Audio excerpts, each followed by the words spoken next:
surrounded by thousands of words, maybe millions. Pomegranate, iridescent, worry.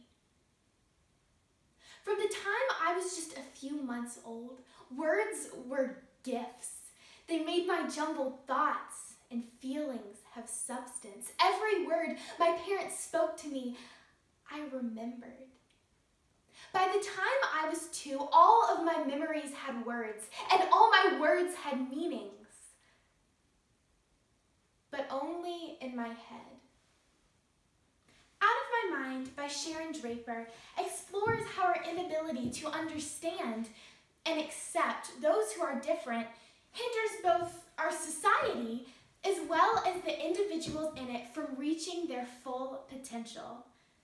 The more we strive to include, the more likely it is that growth will occur. Out of My Mind by Sharon Draper. I can't walk. I can't talk. I can't feed myself.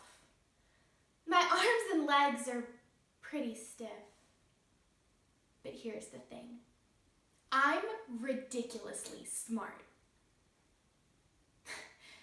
Nobody gets it.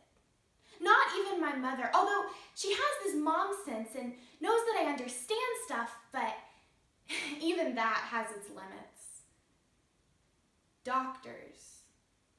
Where do I start? Doctors really don't get me. When I turned 5, my mother took me to a doctor to figure out how smart I was. My name is Dr. Hugely. He grabbed a stack of wood blocks and then leaned in close. Can you stack these in order according to size? Didn't he know I couldn't grab the blocks? Of course I knew which block was bigger than the other, but I couldn't stack them if he paid me money. I knew it was going to be a long, long hour. Mrs. Brooks, it is my opinion that Melody is severely brain damaged and profoundly retarded. But I know she's bright. She has cerebral palsy, Mrs. Brooks. I know the name of her condition, doctor. But a person is so much more than the name of a diagnosis on a chart. Melody will never be able to walk on her own, speak, feed herself, or understand anything, except that reality. Let me tell you something, doctor. I think you're wrong. Melody is able to figure out things, communicate, and manage in a world where nothing works for her. She's the one with true intelligence. Despite those fancy degrees from fancy schools you've got posted all over your walls. I'm taking you right now and enrolling you at Spalding Street Elementary School. I have been at Spalding Street Elementary School for 5 years. It's very ordinary, filled with kids, just like I see on television shows. Kids who, for the most part, ignore kids like me. I'm in a special classroom with other kids with what they call disabilities. It's hard to keep good teachers for us. Mrs. Billups started every morning by playing the type of music grown-ups think is cute. Old MacDonald had a farm, Twinkle, Twinkle, Little Star, all sung by children who could not sing on full volume every single morning. Miss Billups went over the alphabet every single day with 3rd graders. One day, I guess I'd had enough. Now, children, how many of you can say A? Good! Now let's move on to B. Ba is the sound of the letter B. Let's all say ba together, children. I screamed because I hated stuff that was just plain stupid. I screeched because I couldn't talk and tell her to shut up. And that made me cry because I'd never be able to tell anybody what I was really thinking. And so I screamed and yelled and shrieked. I would not stop. Mrs. Brooks, this is Melody's teacher. Can you please come to the school right away? We can't get her to stop screaming. What were you working on before all the screaming started? The sound of the letter B, if I recall.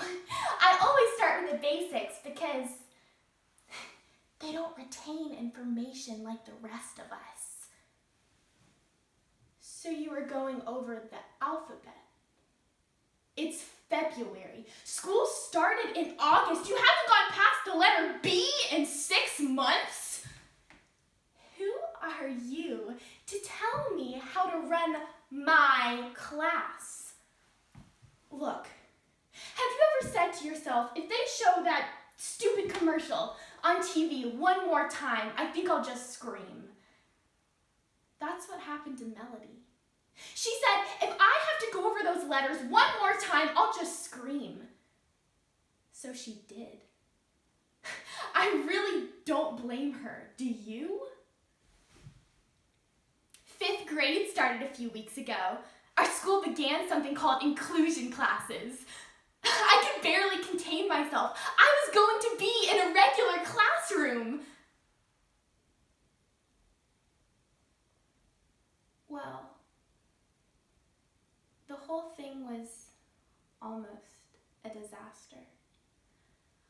All of the normal children turned to stare.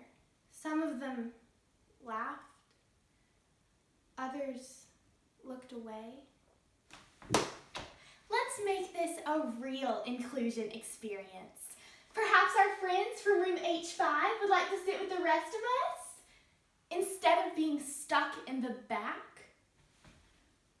Elizabeth started talking to Gloria.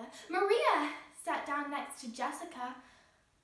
All the girls rushed to be Ashley's buddy. The teacher looked around the room, hoping that somebody would volunteer to take me. I would have given anything to be back in our old room instead of sitting there with 30 kids all staring at me. Finally, a girl walks over to my chair. I'm Rose. I smiled. I won a trip to the new downtown aquarium. At school, Rose whispered with me about the trip, just like I'd seen other kids do when they have secrets. When we get there, the place is crowded. Fish go from floor to ceiling. We stop in front of every tank. Rose seems to be having a great time.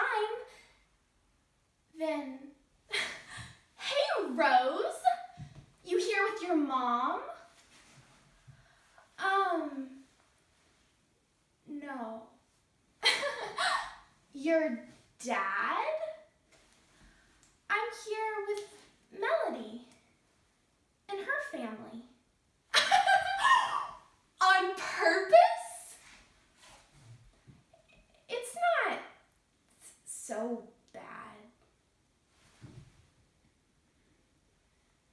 After a few more tanks, we leave the aquarium. Rose thanks us and says she had a real good time. But did she? I sit and do web searches on communication devices. Finally, I find something called a MetaTalker. It has millions of words and phrases built into it. Mom and Dad come in to pick us up. Dad is ready with his camcorder. Show us how it works, honey. Hi, Mom. Hi, Dad. I love you. Real words. Ordinary conversation. I've never had that. Thank you.